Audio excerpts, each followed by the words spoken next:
Welcome to the Daily and happy Wednesday, the 15th of October. My name is Jessica Ramir. Mark here with me to have your company. Let's just kick off with the news that you need to know. The major US averages fell into the red overnight, led by weakness mainly in tech stocks.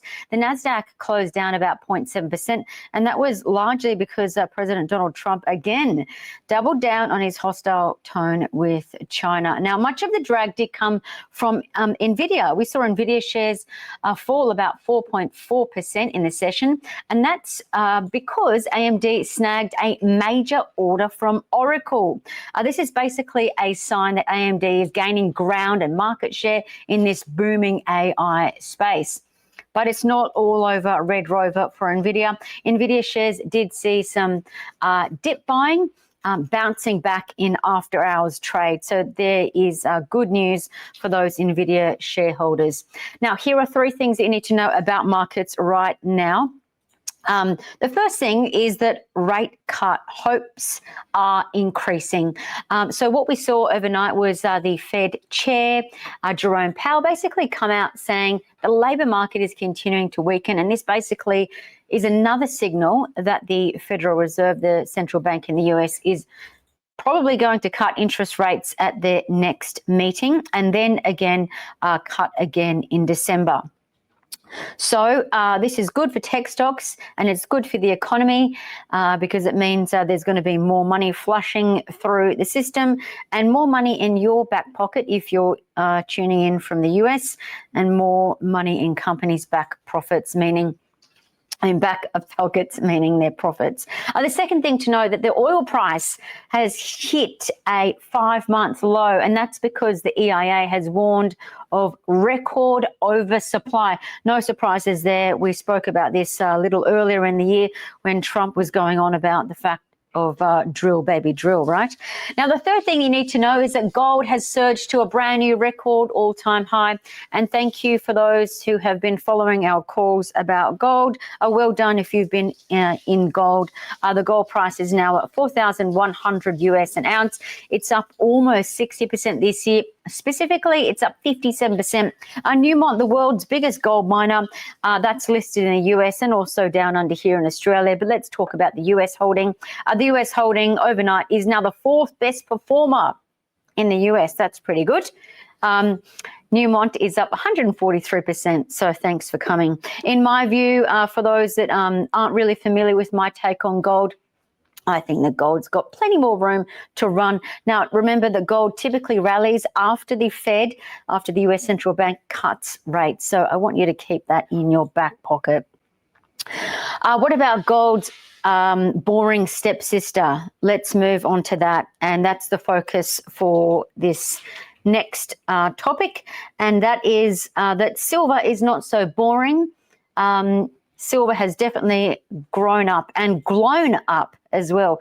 Silver hit a brand new record all-time high overnight, $52.50 an ounce. It's up 78% this year. Wowzers. So the surge was driven by safe haven demand, but plus remember, we've been speaking about AI all year. There's also surging demand for chips, data centers, EV growth. All of this basically feeds into silver demand. 60% of silver demand is from these industrial assets. The other majority of silver demand is investment related. So ETFs, people buying other investments. Now, think about this. So silver has had that phenomenal jump over 78%, as we were saying. Now, 20% of that jump has been made in the past 1 month. So 1 month alone, really seeing that momentum and that push up because of a short squeeze. What does that mean? Well, people were actually betting in London that the price of silver was going to go down.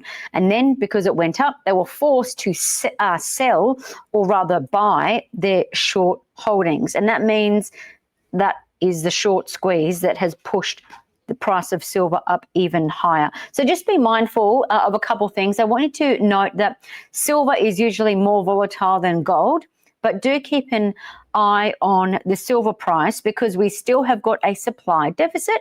So this means that silver's price will probably keep on rising for the longer term. More upside will probably come when central banks cut interest rates and, of course, when they start to increase their exposure to silver as well. So no surprises.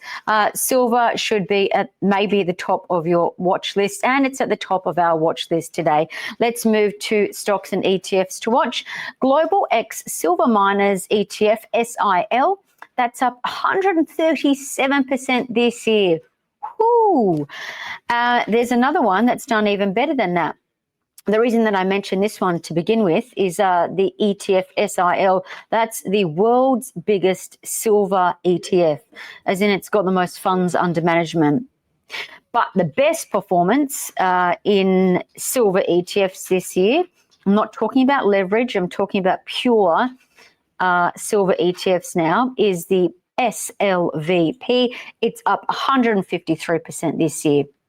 Now, the second investment that we want you to watch is ASML. ASML shares have done pretty well this year as well. They're up about 43%. Now, why watch ASML? Good question. I'll answer it. Well, they're a key semiconductor player, Dutch-born company, but they're about to report earnings today. Now, remember that they're the only maker of extreme ultraviolet lithography systems. They're basically helping to make and build the world's most advanced chips. Now, bear with me, 30% of their business is TSMC. And then 43% of ASML's business is from Samsung. So think about that. When you are looking for quality companies and we see pullbacks, this is one that you want to keep on your radar. We've just basically painted a picture that it's one of the most high quality in demand companies. But look, you want to look for our customers are ramping up orders, and that will support revenue growth. But also keep an eye if they do basically raise a flag and say that there are some geopolitical risks picking up. You want to look if sales to China are increasing or decreasing. And the final investment that should be on your watch list today is LVMH. Of course, that's Louis Vuitton, Moet Hennessy. Apologies for the mispronunciation for the Frenchies out there. Now, their shares are up 8% overnight. So well done if you jumped into this company and bought the dip, because you would have noticed that they've been down in the gurgle of late. But why the big jump overnight? Well, sales unexpectedly returned to growth. Woohoo. Not much growth, only 1%, let's be honest. But it was an unexpected beat.